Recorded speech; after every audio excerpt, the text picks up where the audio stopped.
never made it, but I know what it takes. I'm motivated by a mix of emotion. Got my statement, and I'm reading it slow so I can understand it fully. Appreciate my standing, go out of this world and right on time.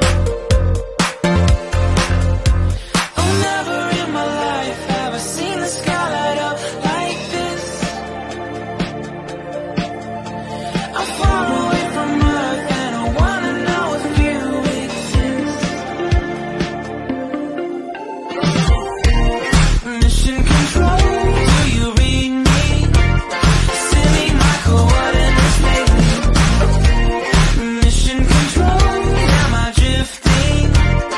Tie me to someone who will love me, yeah. Wait, I think I'll last a bit longer. Fine.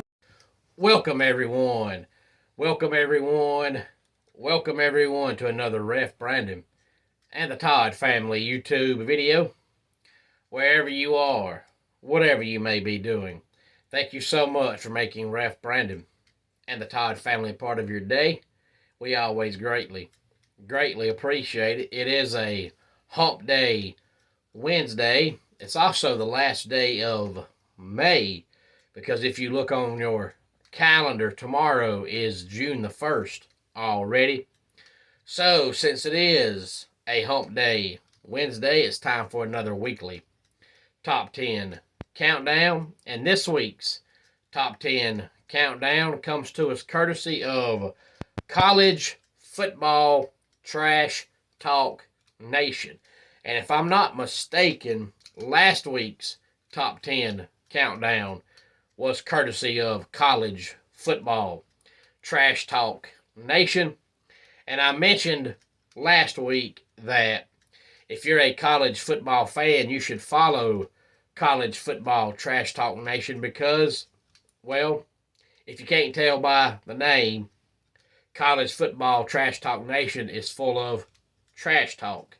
And this week's top 10 countdown is a top 10 countdown that I think I've done something similar to this list in the past, but it wasn't from College Football Trash Talk Nation, so it was all 100% true, pure seriousness, and this is not. And it is top 10 rivalries in college football.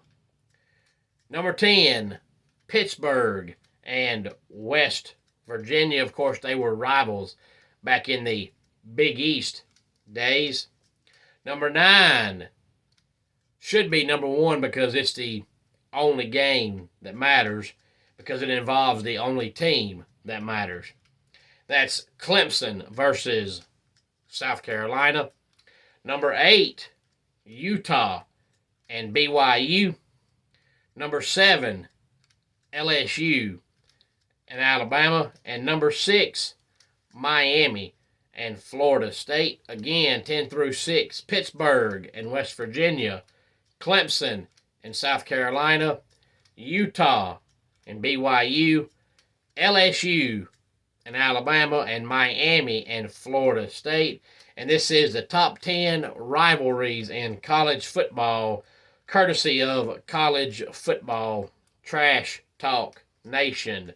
Number 5, Oklahoma and Texas. Number 4, Georgia and the Athens Clark County Jail. Number 3, Ohio State and Michigan. Number 2, Army and Navy. And number 1, Auburn and Alabama. So 9 of these 10 would probably be on most people's list if you were talking about rivalries in college football. Most people wouldn't include Georgia and the Athens Clark County Jail, which of course is listed because we're talking about College Football Trash Talk Nation.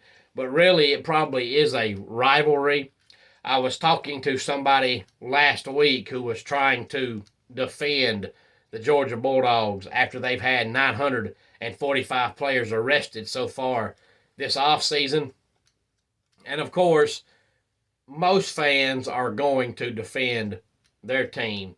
Whoever your team is, most of the time, even if everybody in the world comes out and says they're doing something wrong, usually if that's your team, you're going to defend them, stand up for them. On occasion, you'll see fans of teams come out and say, well, I like that team, but, I'm not going to stand for that. Or, well, I like that team, but that shouldn't be. But for the most part, about 95% of fans are going to defend whoever their team is, even if everybody else knows they're wrong. So when I was talking to this person about Georgia, of course, he was, defending them, and I told him, well, you're wrong because what's going on at Georgia shouldn't be happening, but it's not a Kirby Smart thing. It's a Georgia thing. It's a culture issue. I can remember years ago when Mark Richt was the head coach, there was a time when people looked forward to the offseason because they knew that every offseason there was going to be at least 7 or 8 Georgia players get suspended for whatever reason. And sure enough, it seemed like every year Mark Richt was there, they had 4 or 5 players get arrested every single year.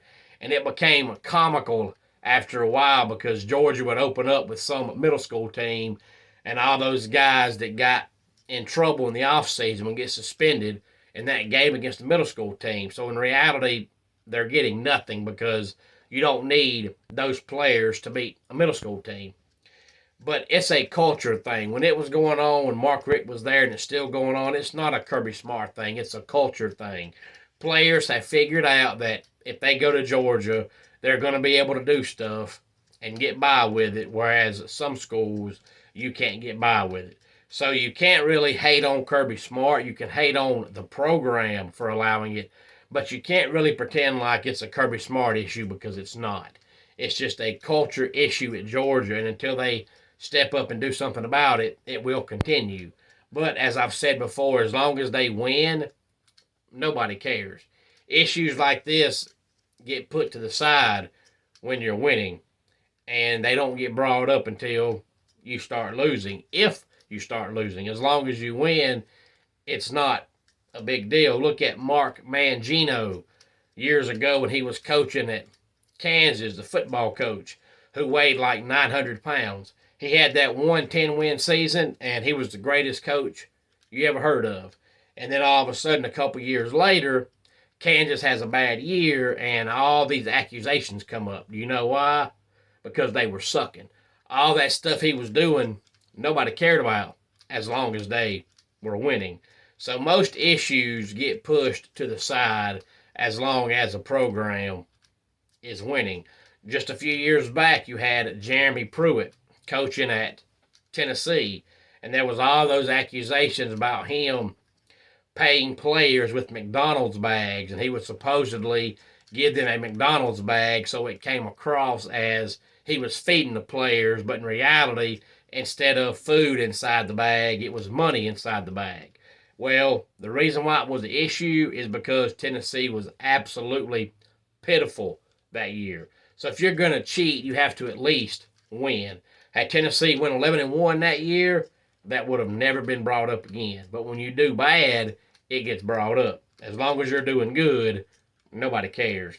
Any thoughts on this week's Top 10 Countdown? Please feel free to let me know. I did that Top 10 Countdown to let you know, as I said last week, that College Football Trash Talk Nation is a good place to go if you don't get offended easily, if you like to talk trash, and if you like to have fun and not be so serious when it comes to sports.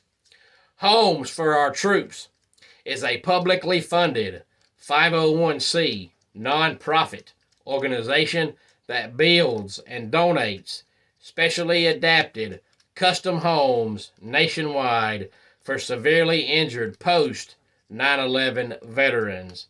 Since the 2004 inception, nearly 90 cents of every dollar spent has gone directly to our program services for veterans.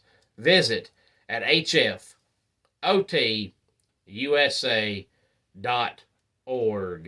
Let's go ahead and get our dad joke of the day in here.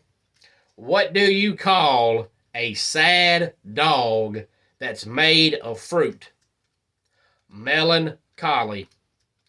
And that does it for today's Ref Brandon and the Todd Family YouTube video. Until next time, it's Ref Brandon saying, just like in pro wrestling, life can be over by the count of 3. Tell your friends and family how much you love them. Bye.